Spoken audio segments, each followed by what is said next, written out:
All right, let's continue our discussion with the Docker environment. So you're already familiar with the virtualization technology, which is about virtualizing the hardware. And Docker, which is actually container.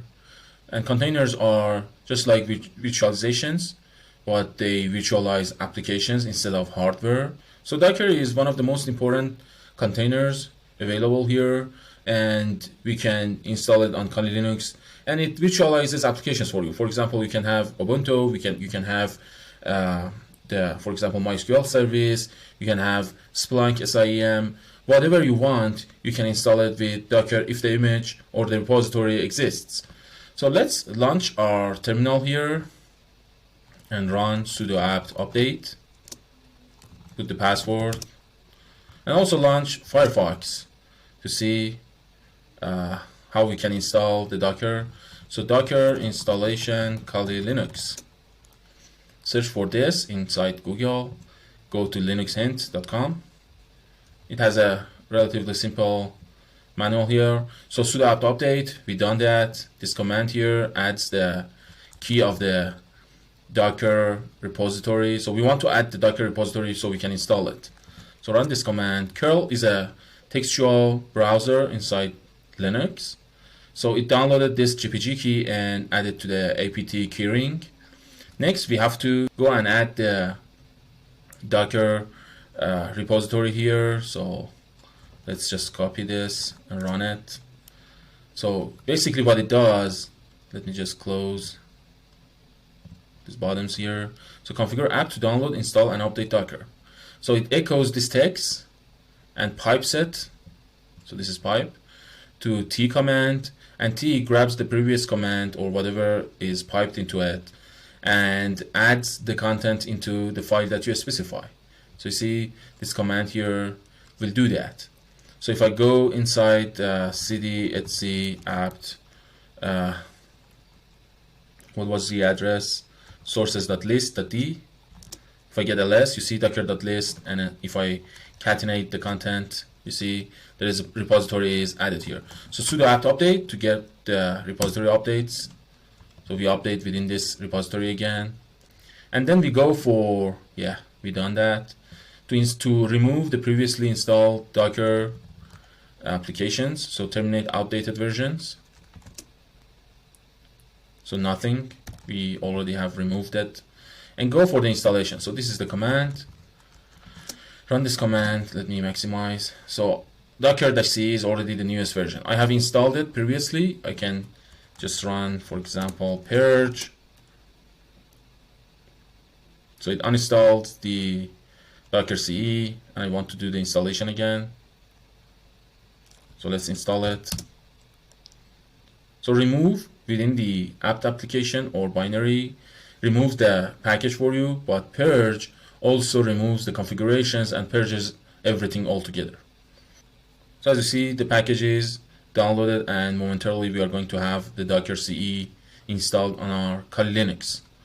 So please note that we are inside a virtual machine, inside VirtualBox. As you know, we have installed this VirtualBox before, and we are installing Docker to have containers inside this virtual machine. So as the Docker package is installed, I want to show you another address, which is hub.docker.com, and it is HTTPS. So it's the repository for Docker images. Whatever you want to download or install, they are located inside this address. You can search for your needs inside the search bar. So let's see. You can sign up here and add your credentials into your Docker daemon or service. But here you can search, for example, for MySQL, and you will have the Docker of MySQL. Yeah, here you have other versions. You can download different images. Or for example, search for Ubuntu. So we are inside Kali Linux, and we want to have a Ubuntu. And we want to have an Ubuntu. So it says do Docker pull Ubuntu. And what it does, it downloads the Ubuntu repository image into your local machine. So let's see, the installation is done. We encountered some problems. So let's run it again. Yeah, the installation is okay. So I intentionally show you the errors because I want you to see how debugs are done. This was really easy, but there are errors that you have to search in forums and stuff like that. I will show you how to search for errors and troubleshoot them. Anyways, we have Docker up and running, sudo service docker status. You see Docker is up and running. So sudo docker pull, what was the name? So Ubuntu. Let's go and grab the Ubuntu image. So you see using the default tag latest. So every repository image has a tag, latest, development, whatever. So you see the image is all about 28 megabytes. And after the download, it will extract the image for you and you will have it locally. We are not inside the tmarks, so I have to do Ctrl+Shift+O to have another image, another pane here. So sudo docker run is another command. It grabs the image and runs it all together. So docker run, let's say hello world. So this is for testing if your Docker installation is okay. So put the password. As you see, unable to find image hello world locally, so it will download the image for you. So Ctrl+Shift+X maximizes this pane. And if we see the hello world, it means our Docker is configured correctly.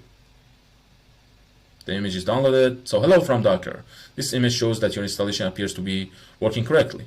So this is how you test it. Exit this part.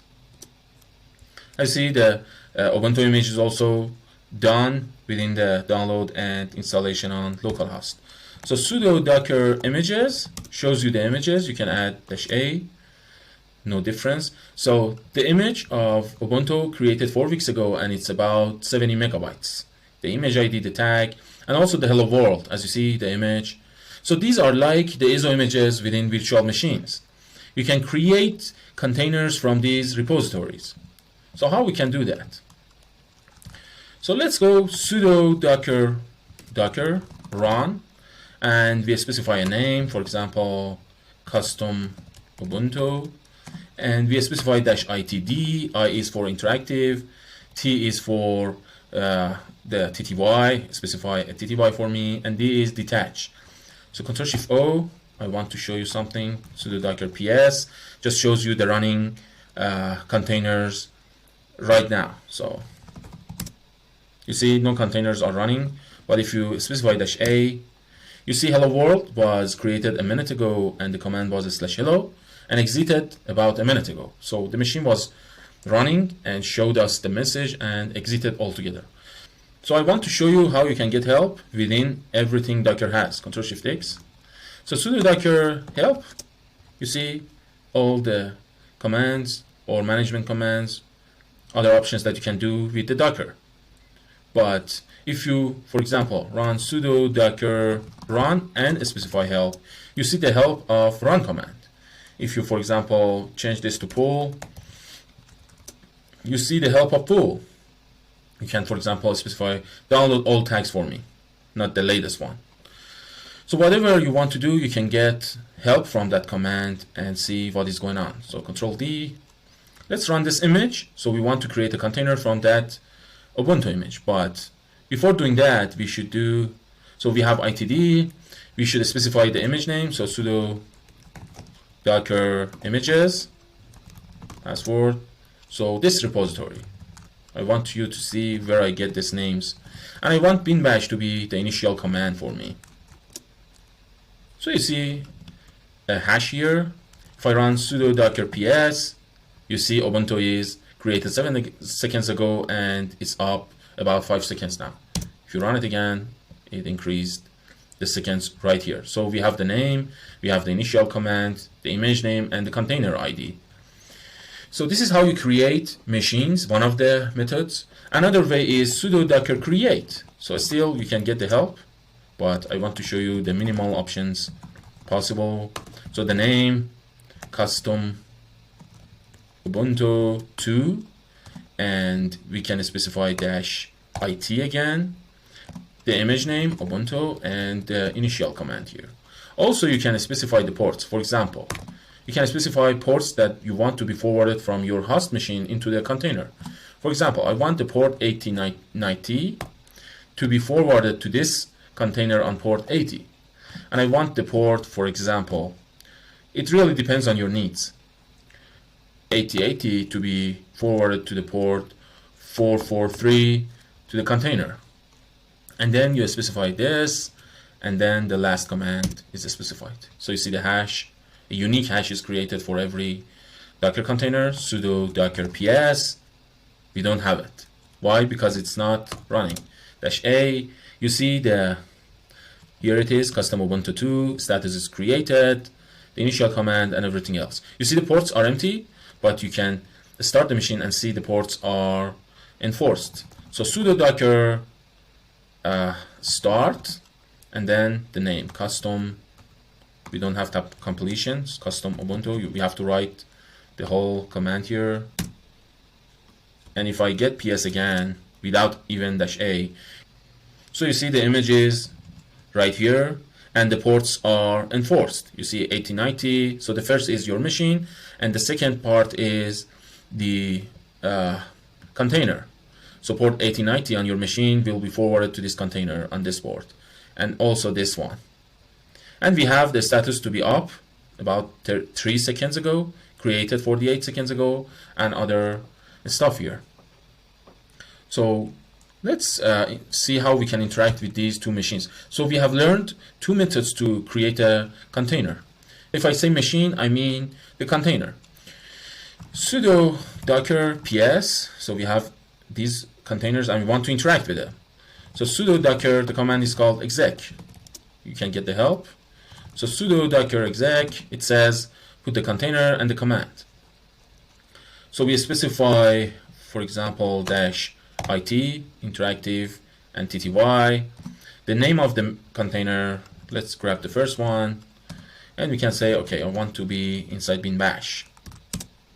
So you see, we are inside the container right now. So if I get hostname -i, you see my IP address here. And also another important note here, let's see, sudo ifconfig. You see, when you install the Docker service or daemon, the Docker package installs an interface for you, which is called Docker 0, and it has an IP address. This handles all Docker network connectivity thing. So as you see here, if I get hostname -i inside the container, you see the number is 2. So let me just, yeah. So the first number, the second number is 2, and Control-Shift-E, Control-Shift-X, sudo docker exec, and -it, the second name, what was it? Docker, sudo docker ps. So it was custom Ubuntu number 2. So this was number 1. So we want to interact the second one, bin bash. You see, with the password. You see we are inside the second one. And if I get hostname -i, you see the number is 3. Do we have ping? We don't. So what we can do, we can do apt update. You see, we have networking configured. We can close this one. So these are the features of Terminator. Even without tmux, we can have our windows separated vertically or horizontally. So as you see, we have a container here, which we can do whatever we want. And if we grab the hard disk, you see we have on root about 176 gigabytes available. So let me Control-Shift-O, Control-Shift-X on my machine. So you see on my root, I have 176 gigabytes. So what was the note? I wanted to note that all the hard disk, all the CPU and RAM is shared. The kernel is the same, everything is the same. So the virtualization is on application level. I hope you understand this note and all my explanations make sense. The hard disks are the same. So we updated the apt repository here. We can install ping, I think. Ping has no installation. So I think it was called NetTools. So I'm installing packages on my Docker container. Do we have ping now? Still we don't, but we have Netastat. We can get Netastats, and we don't have any listening ports altogether for now. You can exit the machine and everything is up and running. So what is cool about Dockers? As opposed to the virtual machines, everything is really simple here. So sudo docker ps-a, You see all your containers. How you can remove a container image here. Sudo docker rm, and if the container is running, you should specify -f in order to remove it, and you specify the name. You see, if you don't, for example, 122, you see it says the machine is running and we cannot remove it. So how we can remove an image or repository? So sudo docker images, you see, sudo docker rmi just removes, and also you can specify -f, so removes the repositories for you. And if you query again, you see hello world is deleted, and also if you grab ps-a, you see Ubuntu is deleted. If you don't specify names when you are creating the containers, let's see, so these names, if you don't specify --name, the Docker daemon will, or Docker service will assign a random name for you, just like this one. So sudo docker rm -f, and if I get sudo docker ps-a, you see everything is deleted and only Ubuntu number 2 is up and running. But for now, that's it. You know how to install Docker daemon on your Kali Linux. You know how to grab images, how to search for images inside hub.docker. You know how to pull the images with Docker pull. Also, you know how to create containers from these images and how to interact with them and how to manage all those Docker containers together. But there's one last note here, sudo docker ps. You see this machine? You can start and stop it. This is really great. So sudo docker stop, you can stop it. And if you get ps again, nothing is running. And simply by the matter of seconds, you can start the container and have it up and running all together again. And also you know how to forward ports and how to be productive in regards with the Docker environment. So that's it, everyone. I will see you in the next lecture.